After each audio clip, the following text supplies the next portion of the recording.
Okay, welcome. I am going to go ahead and kick things off. So, hello everyone. Thank you for joining us today. I am Katie Cross. I am one of the co-founders of ClimateCAP and an educator at Duke University's Fuqua School of Business. I am delighted to be your host for our session today. So, welcome to ClimateCAP MBA Academy. Today, we are going to be talking about mainstreaming sustainability at scale with my guest, entrepreneur and journalist, Anna Robertson. Before we get started, I'm going to share a little bit of information about ClimateCAP, and then I will introduce Anna, and we'll have a conversation from there. So if you are new to ClimateCAP, we have a few of you who are new to ClimateCAP. We want to give you just a very quick intro to what ClimateCAP is more broadly. ClimateCAP was founded with the mission to prepare tomorrow's business leaders, that's all of you who are today's MBA students, to understand and respond to the climate challenge by mainstreaming the climate conversation in business school.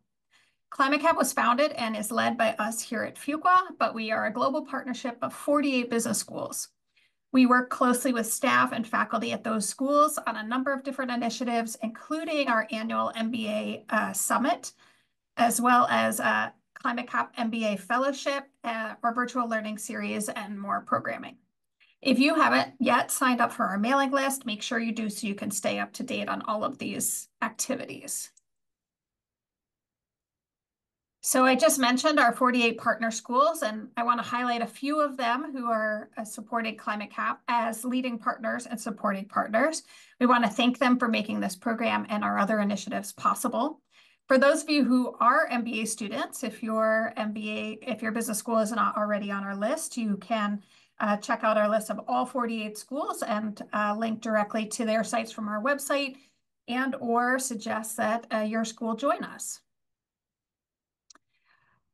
The other exciting news that we have to share with you is that hopefully you've heard about our annual ClimateCAP MBA Summit, and this month the tickets will go on sale. They will sell out really quickly, so we encourage you to bookmark your calendars. Make sure that you have set your alarm on October 28th for ticket sales. We do expect tickets to sell out in a matter of 2 hours.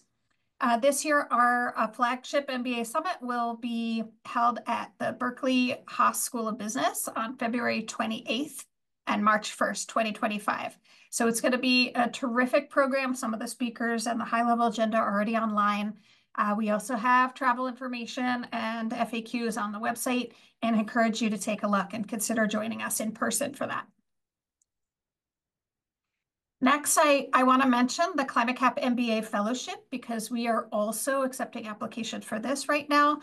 This fellowship empowers a small group of fellows to become the next generation of climate leaders and change makers. We are thrilled to share that we are expanding the cohort this year to 16 fellows for 2025. Key elements of the fellowship include learning and development sessions, networking, and self-directed project work, where students will design and implement a climate action project. Throughout the fellowship, students will receive mentorship and also attend cohort building activities virtually. You can find out more about the current cohort and our previous cohorts on our website, as well as overall program information. The applications for the next cohort of fellows are open now through October 30th. So time is of the essence. We encourage you to think about applying for that fellowship. We also have a virtual Q&A session coming up on Monday next week, and you can register for that on our website. And lastly, I want to mention that our MBA Academy virtual learning series will continue throughout the academic year. We have recordings of all of our previous conversations available on our website covering a variety of climate and business topics, and they are a great primer to get up to speed for the new school year. We are also excited to share that our next speaker, Bethany Patton from MIT Sloan and the MIT Climate Policy Center, will be speaking on November 8th, just a few days after the election. So that will be really interesting. And she'll be speaking about the future of corporate political responsibility in climate policy. So we hope you'll join us for that one, as well as our future ClimateCAP MBA Academy sessions. So with that, I want to introduce our guest speaker today, the reason you're here today. Anna Robertson is the co-founder of The Cool Down, which has an awesome website and newsletter, and is also building a whole a media brand based on data analytics around climate messaging. Um, the Cool Down is the largest sustainability lifestyle brand, reaching over 35 million people a month. Anna is an Emmy award-winning executive, innovator, and producer who has shaped media brands and built content that speaks to mainstream Americans. Prior to the Cool Down, she served as vice president for content and partner innovation for ABC's own television stations, where she prioritized climate coverage and executive produced a special Our America Climate of Hope. She was a significant contributor to the Yahoo News brand, leading Yahoo Studios and becoming Yahoo's head of video. Anna began her career at ABC News, first as Diane Sawyer's producer, and then as senior producer for Good Morning America. So she has an incredible background. I'm really excited that I'm lucky enough to speak with her today. Welcome, Anna. Oh, thank you so much for inviting me. And I'm so excited to connect with this group. It's such an incredible program you have. It was really great to learn more about it in that intro. And so important that the future business leaders of America are paying attention to sustainability and having this conversation. So thanks for having me. Awesome. So for our audience, I'm going to ask a few questions to get us started in a conversation, but I also encourage you to submit your questions using the Q&A button in our Zoom chat here, and we'll get to as many of those as we can while we're on the call today. So Anna, let's just hear your story. It's a pretty incredible journey you had through media and then to the Cool Down. If you want to tell us a little bit about your background and how you got to where you are today. Yeah, sure. I mean, I have wanted to be a journalist since I was in fourth grade. So that's when my journey started. I was one of those lucky people who knew that the power of storytelling was what I wanted to devote my life to, helping people to connect with stories that they may not be hearing about elsewhere. And so I did a ton of internships going through high school. I decided to go to UVA. I grew up in Virginia. I see Darden is one of your schools, so hopefully there's some Wahoos out there. But I went to UVA and really decided I wanted to kind of get an education in English and history, and also and really, kind of get journalism experience on the job through internships, et cetera. When I was at UVA, started the first online news magazine. So I'm dating myself here, but the internet really started when I was in college. And so, started working in the digital space, but had worked in TV, in newspaper, and magazines. And when I graduated, ended up getting a job at ABC News, working the overnight shift at ABC News, basically making photocopies and doing work that was way more menial than I had done when I was even an intern. But fortunately, I got connected with Diane Sawyer and got the opportunity to fill in as her assistant for 9 months. And knew that would be an opportunity to not only get off the night shift, but also to just sort of get this amazing front row seat to her life and world. And that happened to be over the period of 9/11. And so ended up, actually going into the field with her during 9/11. And when her assistant came back after 9 months on maternity leave, she offered me the opportunity to sort of be trained as her producer and an assistant producer. So I really, spent 5 years working closely with Diane Sawyer, covering all of the major events during that time period, including Hurricane Katrina. I was in Iraq before the war started. I covered the tsunami in Asia, and really just, had an incredible experience learning the journalism business front row from her at Good Morning America. And then stayed at ABC for another 5 years, working as a senior producer at Good Morning America.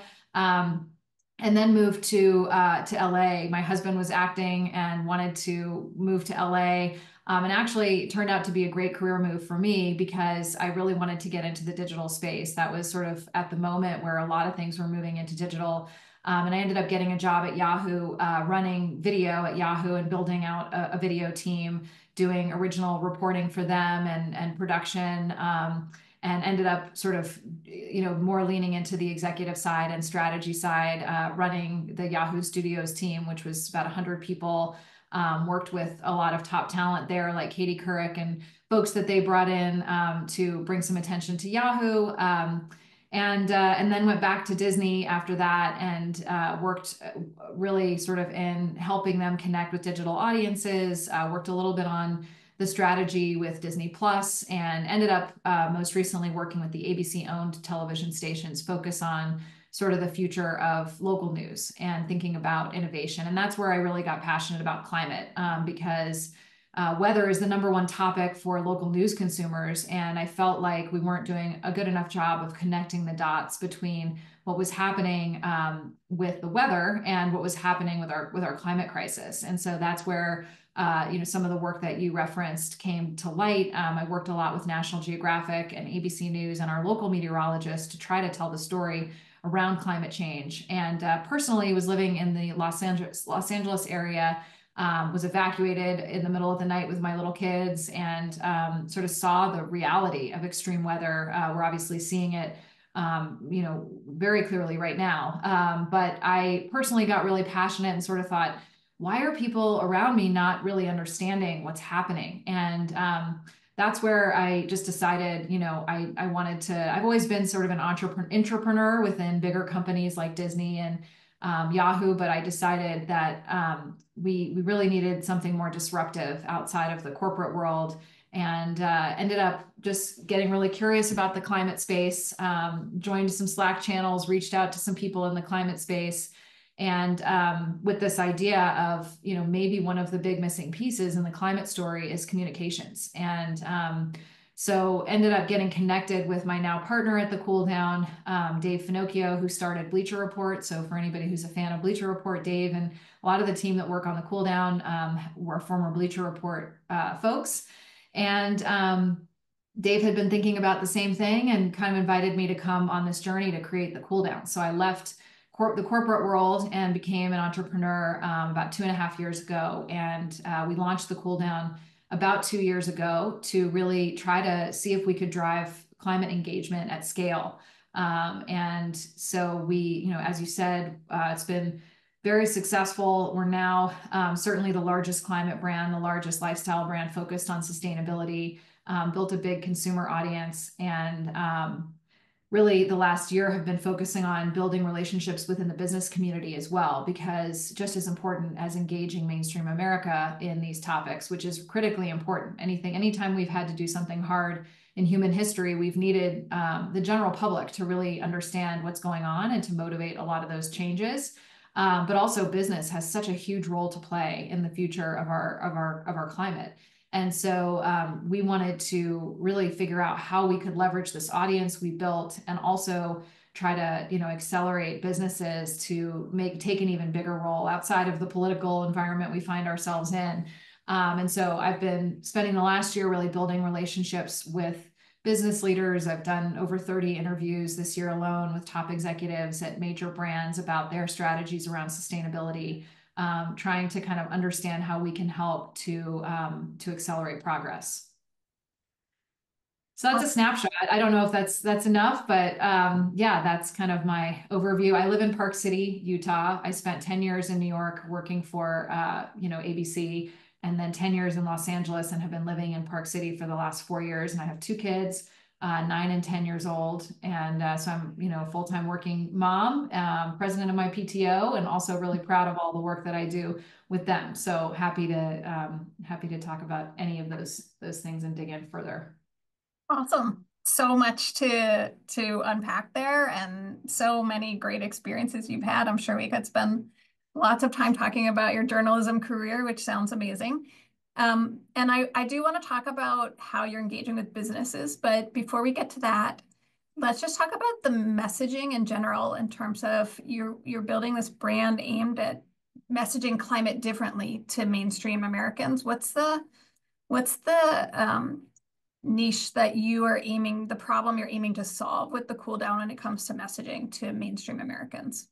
Yeah, it's a great question. I mean, I think, the diagnosis that we had, Dave and I both, as, being media professionals coming into the space, was that climate content, mostly was pretty boring. A lot of it was very text heavy. A lot of it was not practical for the way that people live their lives. A lot of complicated language has been used in communicating climate topics, which I think has been a bit purposeful to try to sort of make people feel confused or overwhelmed in some cases.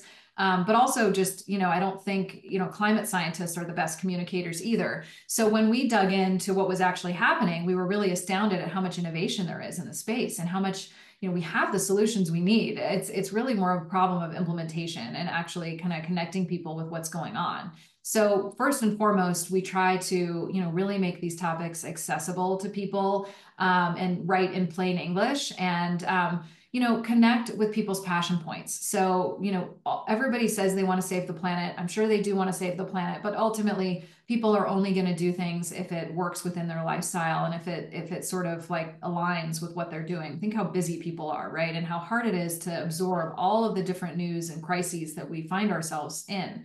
So all of our messaging really focuses on the benefit to the consumer, whether it's saving money, living healthier. Fortunately, most of the climate friendly products and services are affordable and are healthier for people. So we really lean into that instead of saving the planet.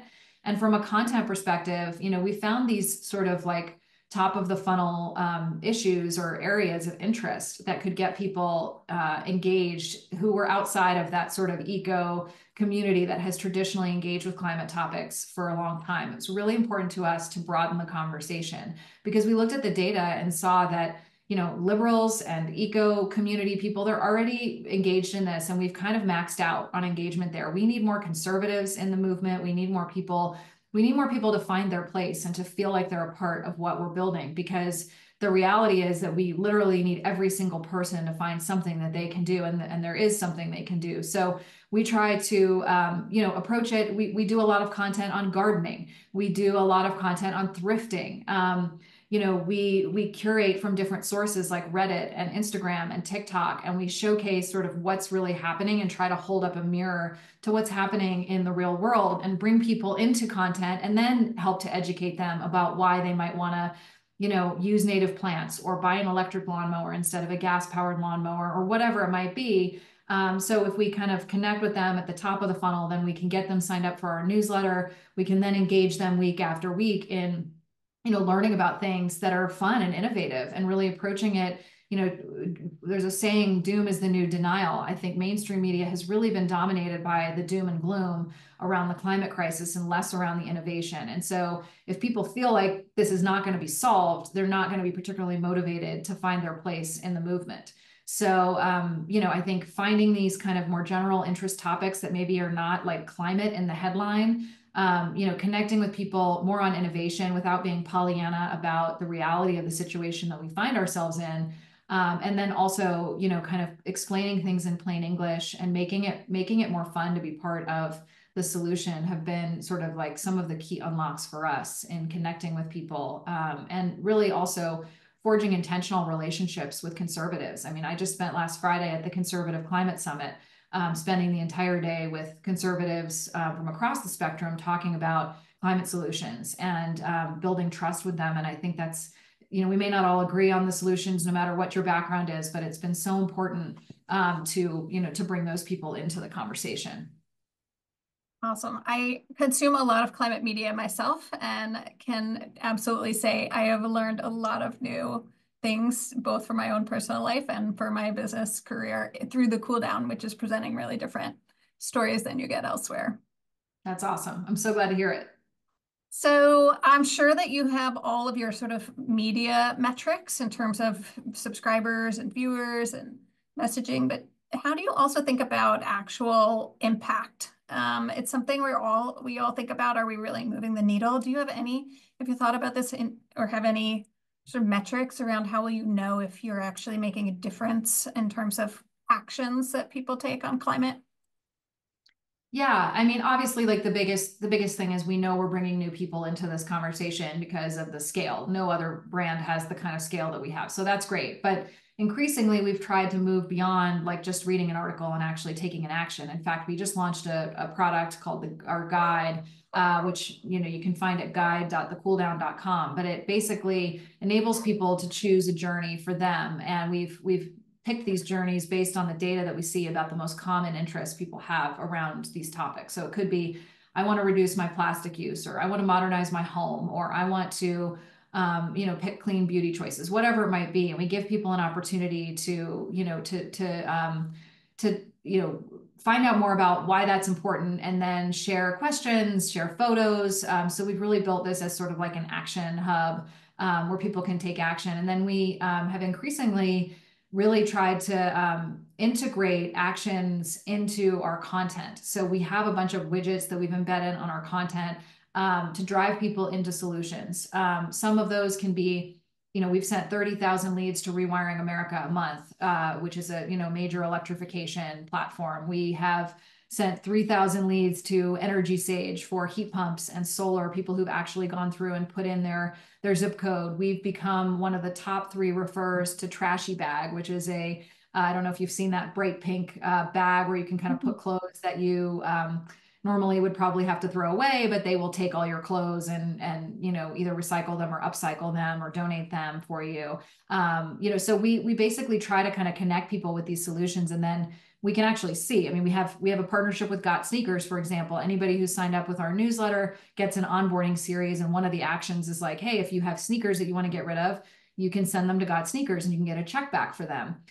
So we get a check every month from Got Sneakers for people who have signed up through the cool down, and we can literally track those actions. So we really do, want to drive people into taking an impact. And increasingly, I think we're finding ourselves as really like a gateway to the clean economy and a marketplace for the clean economy. So what we're hoping is that as the IRA rolls out and more incentives and rebates roll out around electrification of the home, we can really start to drive more people into actually connecting with a contractor to get that product or service in their home. So those are some of the ways that we try to measure impact. Obviously, a lot happens after somebody reads one of our newsletters. And I think many of these topics you have to see 1 billion times before you actually do. So unfortunately, we can't track everything, but Sure. those are positive signals, as well as emails we get and, comments in the guide, things like that. Really helpful. Awesome. So tell us more about your B2B side of the work you're doing and how you're helping companies message climate. This is such an important topic. I think that a lot of companies are realizing that they need to do a better job about how we talk about climate to all of our stakeholders. So I'd love to hear a little bit more about your approach there. Yeah, I mean, and a lot of it over the last year has been trying to, meet with teams and understand some of the gaps. We just got back from Climate Week and hosted an event there called Mainstreaming Sustainability, where we invited folks to come and talk about these issues, like how do we take Climate Week beyond Climate Week, because it's no good if people aren't buying these products and services. And so I think a lot of what the business community has gotten caught up in is, putting green leaves on everything and making it feel green and calling it out as green. And, that's kind of the opposite approach of what we have done at the Cool Down. So we try to, first of all, offer a place for them to tell their story in a way that's going to be positive. And so I interview, as I said, a lot of executives. We cover a lot of positive stories around things that businesses are doing to make a difference without greenwashing. It's very important to us that those are, authentic commitments and that they're not, greenwashing.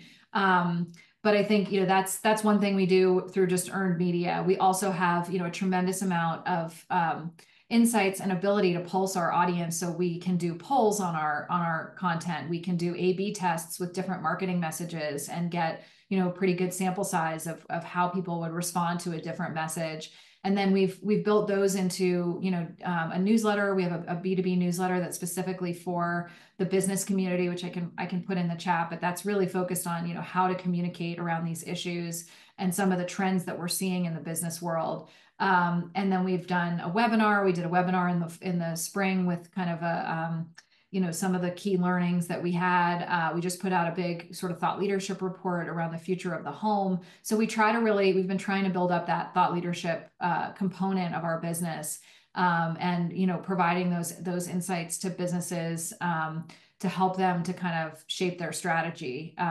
We did a video course on YouTube for businesses. So trying to be a resource, both from, kind of some of our expertise, and then also just offering them the opportunity to either subscribe to or, leverage some of the insights that we've been building through our platform.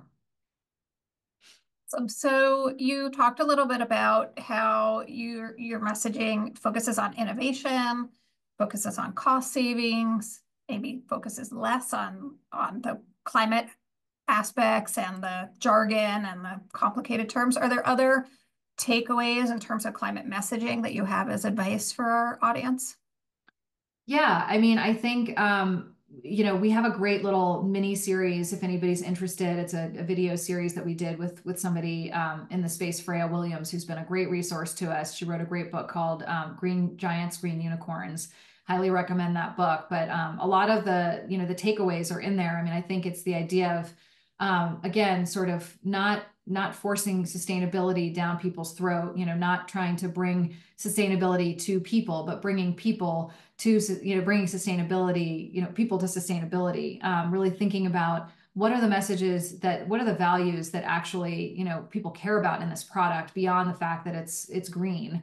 How can it help people? And if it doesn't have something that can actually help people or be healthier or be better for them, is that valid? I think again, some of the same things we've used from a consumer standpoint, being fun and making it, not being too serious about it, not taking things too seriously, making it normal. So I think we call out products so much as being sustainable products when we should just, what if we just made those products, normal products? And that's where I think you see that big unlock for people. And I think a lot of brands, to be honest, have really stepped back on talking about a lot of these issues, which is pretty disappointing.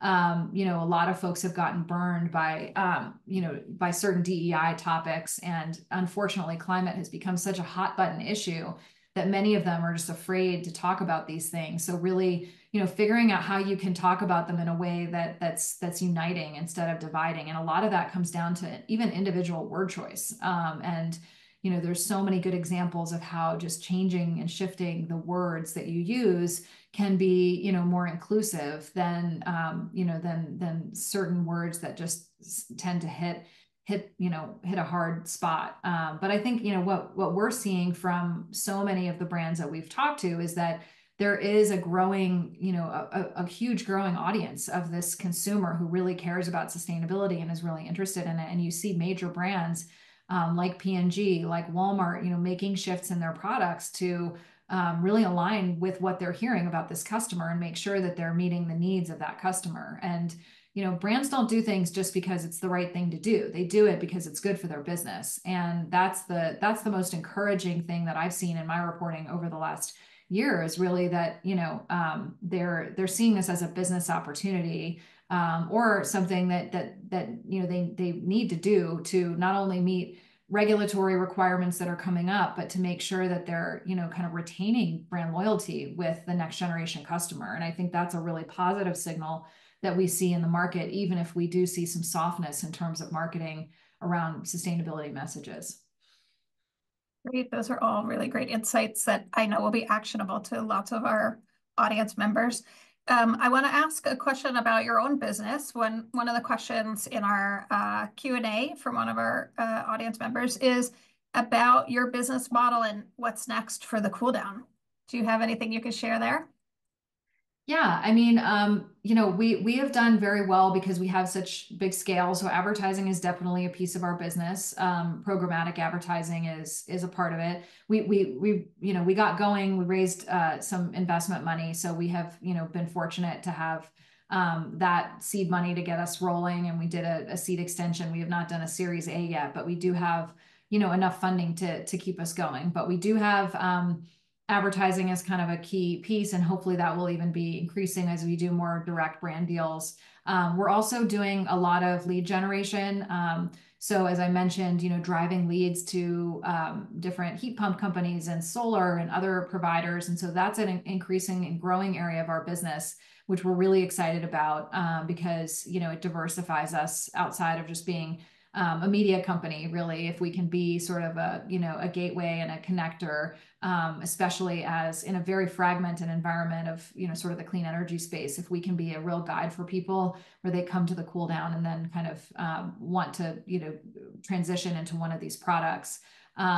So that's a growing area, as well as the insights business. I think, we're increasingly trying to organize and package up our data in a way that it would be really useful to the business community. And so we're hoping, and we do have some deals where we actually can have businesses subscribe to that data or get custom data reports or build custom audiences. And that gets to be also pretty interesting. Our main goal is to not just be a traditional media business. Most media companies and businesses like ours need to have a diversified revenue portfolio. And so that's where, we're trying a lot of different things and, having some good success there. So, big year ahead. We're certainly, there's just so many factors that are weighing into our business. I think we would have liked to see the consumer transition happening a bit more quickly towards the cleaner future.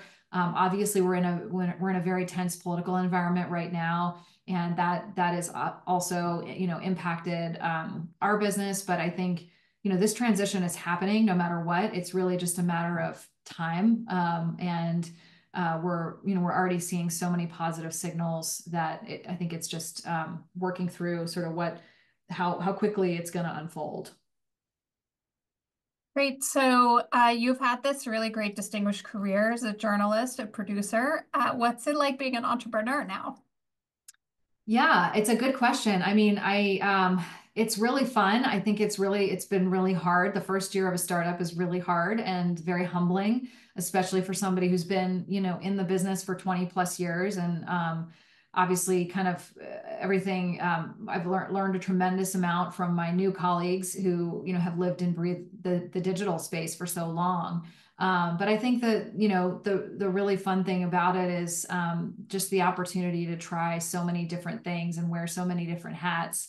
And, constantly sort of this new muscle. I mean, it's just completely different from the corporate world where, in the corporate environment, having to get permission on everything and, 5 people to review a deck and, getting all your stakeholders on board. And, obviously in an entrepreneurial environment, you have to move so much faster and be willing to take more risks. And there's definitely some freedom in that. But also, it can be just sort of like, you're constantly pivoting and adjusting to what's happening in the space. So definitely been, humbling, exciting, really interesting. And just a really great opportunity to continue to learn, which I think is like, that's what I want to do throughout my career, wherever I am. You never want to kind of get complacent wherever you are. So it's been really fun to do that.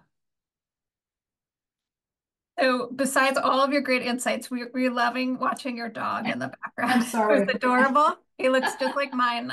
Oh, sorry. Yeah, he keeps coming in and out. I No, usually so walk him. Oh, it's a Friday. that's the benefit of yes, you have the work from home, you have the work-life balance, the family, and the adorable dog too. There you go. Yeah. So here we have a question in the Q&A, and it's one that we think about a lot, and it may be farther afield from what you are thinking about when you're talking about messaging to consumers, but probably some of the lessons apply. Do you have any thoughts on how a corporate professional can try to make the case for sustainability from within a business? Maybe some similar and some differences between that and the consumer messaging side of things. Yeah, well, I mean, one thing we haven't really discussed is obviously, like, I think a lot of the storyline that we've been reporting on is sustainability as a business opportunity. I interviewed, somebody at Staples who said that their recycling program brings more people into the store. We talked to somebody at Hellman's who said, they've sold 40% more mayo because they have had a food waste messaging. I interviewed somebody at Room and Board who said that the people who look for sustainability on the website tend to buy more purchases. I think, really we're seeing that sustainability is not just a box to check. It's not just a DE&I initiative. It's really an opportunity to grow new revenue and grow new opportunity, and also to protect your brand, from a brand loyalty standpoint. I mean, if you look at any statistics, and I would recommend that you pull the statistics and pull the data on how many young people especially care about these issues. It's really becoming table stakes to have a circular economy program, to have a strategy on waste. I mean, it's a real risk for companies who do not have those kinds of things. In addition to, not just from a brand perspective, but from a regulatory environment, there's so many things that are coming down the pike that we're already starting to see, whether that's greenwashing rules that we're seeing in the EU, or products that are being banned, or different things that are popping up. I think, really talking about this, not from a standpoint of, hey, will you be a part of this, green team or sustainability thing or whatever it might be, but really positioning it from, a growth point of view, as well as from an employee retention standpoint. I did a recent talk about, the importance of these issues from a retention and, recruitment perspective. Many companies and many young people, I'm sure people on this call don't want to work for a company who doesn't have a clear strategy on their climate plan. And so I think that's another one that can be a really great motivator, and finding allies. I mean, even when I was at Disney, we had a great green team and we found people who cared about it. Even here in Park City, I started a green team at our school, and finding allies and building a community around this that feels inclusive and doesn't feel like, oh, it's the green team off doing what they're doing. It has become a real point of pride for our school to be composting in the lunchroom and to be having a rain barrel and be collecting sneakers and doing clothing swaps. And so, like, how can you make that into a point of pride for the organization as opposed to something that feels onerous or feels like it's, off to the side? So we have a question again from our audience here. It's about getting more climate messaging into content on major channels. Do you all dovetail with that work at all? I know there are some organizations that are working on how do we inject climate storylines into TV and movies. Is that on your radar? Is something that you might overlap with? I mean, it's definitely on our radar. It's not sort of our core business focus right now, but there are some really amazing organizations that are doing great work on that. Anna Jane Joyner has a great group that is really sort of working with major broadcasters to integrate more storylines and tell more stories. So I'm a huge fan of that. We're not right now developing a lot of content for TV, but I think it's the same idea of kind of normalizing these things. And I think we're already starting to see some of that play out. But it's such an important piece because culture is a huge driver of these things. And we work with some celebrities. We did a whole series with Alex Honnold, for example, the climber from Free Solo. We try to think about these unexpected climate messengers, and I think that's part of that strategy. Is how do we, we work very closely with the NBA, and we try to just kind of create new partnerships and bring new people in who are going to maybe connect with people on a different level, and that's I think the same point. And it's such an important piece of the strategy. Can you tell us a little bit more about your journey to entrepreneur? So we hear a lot from entrepreneurs of sort of like after they've already got the business up and running, but how do you actually, what did it really look like to get from that idea to reality to launch the business? Yeah, it's a great question. I mean, it was a long journey. I think it probably was like 9 months to a year of kind of meeting with people. I would say setting up a lot of informational meetings and kind of just listening and joining a lot of groups and calls to kind of both to educate myself about the climate space, because I'm not a climate expert. I mean, my training obviously is in storytelling more than climate. So I had to bring myself up to speed on that. But also I've never had a startup and not been an entrepreneur. So I think learning from people and finding mentors who could help to guide me on that side of the equation was important as well. Obviously, Dave has done this several times. So I was super fortunate to have a partner who had done the rodeo and had really great relationships in the industry and really took the lead on the fundraising aspect of our business, because he had a lot of people who trusted him and who wanted to see like what was he going to do next with his career. So David kind of started putting together a small team to sort of explore some of these topics, and then brought me into the fold there. And we spent about 6 months really, well, more than 6 months, probably like 9 months, really developing out what is this brand going to look like? What are the brand ethos and the values? How are we going to build the content? What are the operations going to look like? Bringing key people into the conversation who could help us to get the business stood up, and obviously doing the fundraising piece. So a big part of it was me and Dave sort of doing a dog and pony show with a lot of different investors to kind of bring my credibility from the media space and background together with his experience in the fundraising world, and kind of convince people about why we felt that there was, an opportunity here. And I think there's a article, I can't remember where it is, but I can find it, but basically kind of shows some of the slides we used to pitch the business at the very beginning, to talk about, how we pitched the cool down and, really positioning it within the context of the environment that we find ourselves in, both the sort of increasing severity of climate change, the increasing awareness of climate change, the shift in, especially the younger generation's behavior around climate, and then, this sort of broader business shift and the opportunity in the clean economy. That was kind of the linchpin for how we justified the business that we were getting going. We happened to get very lucky and fundraise right before a lot of the sort of headwinds hit startups, and in particular the climate tech community right now would be a very different environment to raise money in. So I think we got very lucky. And I think one of the other pieces is that our lead investor is always saying, like, the best startups have founders that have different skill sets and can come together to do great things. And that's very much the case with our team. We all have the three founders have very different skill sets. And, certainly it's taken some work to figure out how to work with each other really well, especially launching a company in a remote environment, which is super challenging.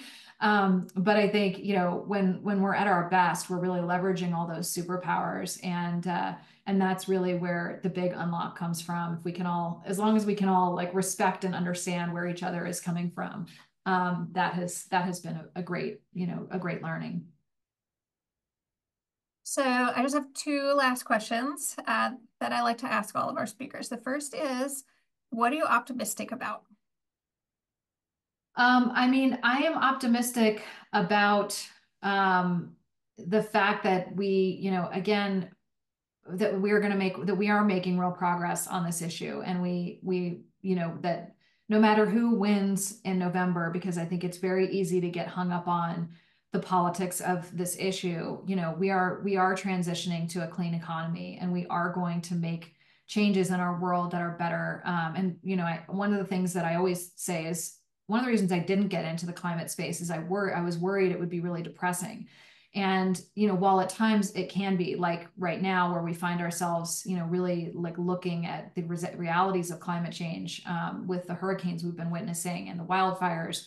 But mostly, most people in the climate space are optimistic because there is a tremendous amount of progress being made, and we have these solutions at our fingertips. And, one of the big takeaways that I had from Climate Week was, I had this opportunity to attend a breakfast with just 10 people, and it was the CSO of Amazon, T-Mobile, and Alaska Airlines. And they all were saying, how do we engage people on these topics? We need them to be engaged. We need them to understand sustainable aviation fuel, and we need them to know what we're doing, because we need them to buy the products. We need them to call their congressmen or their elected officials and say, we want more of this. And so that is such an opportunity, and to see the business community engaged, and what's happened in the government with with some of the work that's been done. I think there's a lot of hope there if we can continue to make progress and accelerate it even further. Okay, then my last question is advice for our students here. So knowing that most of the folks on the call here are current MBA students, you have advice either for their professional careers or for their lives in general, if they really want to make a difference on climate. Yeah, I mean, I think really championing this issue, despite if you hear people say, oh, nobody cares about it, or people aren't spending money on it, or it's not a focus for us. It is going to be the future. And we really need people to continue to push it forward, even if you feel frustrated, or even if there's problems. I think finding mentors in your life, finding your own personal board of directors has always been something that has been really helpful to me throughout my career journey. And that's changed. My board of directors, my personal board of directors has shifted and changed. Sometimes new people come in, or, other people go out, and finding people who you can trust, who maybe are not your family, who are not the first people in your life, but other people who have followed the path, similar things, who you admire, and bringing those people in, for advice throughout your career. Remembering that your career is more of a jungle gym than a ladder, and using an opportunity to kind of jump from thing to thing and learn and grow and get curious and have convictions. I think to be in this space, you've got to have really strong convictions that you can make a difference, and you can. So I think that those are some of my takeaways. Great. That is terrific advice. Thank you so much for spending time with us today. I really have taken so much inspiration from your story and the work you're doing. I love the cool down. I'm looking forward to seeing what's to come. I am going to close today by just letting our audience here know about our next MBA Academy. So not too long from now, on November 8th, we will also have a session with Bethany Patent again at MIT Sloan and the MIT Climate Policy Center. I hope some of our attendees today will check it out on the future of corporate political responsibility and climate policy. Please, join me in thanking Anna for being here today. This has been a really terrific session, and I hope that you'll tell your friends. We'll be posting the video on our ClimateCAP website, and we look forward to engaging with all of you for our summit, our fellowship, and more. Thanks for being here today, and thanks again, Anna. Thank you so much, Katie. This was great. And please, feel free to subscribe to the cool down, send me any feedback or ideas. And I can't wait to see what impact this group has. Thank you so much.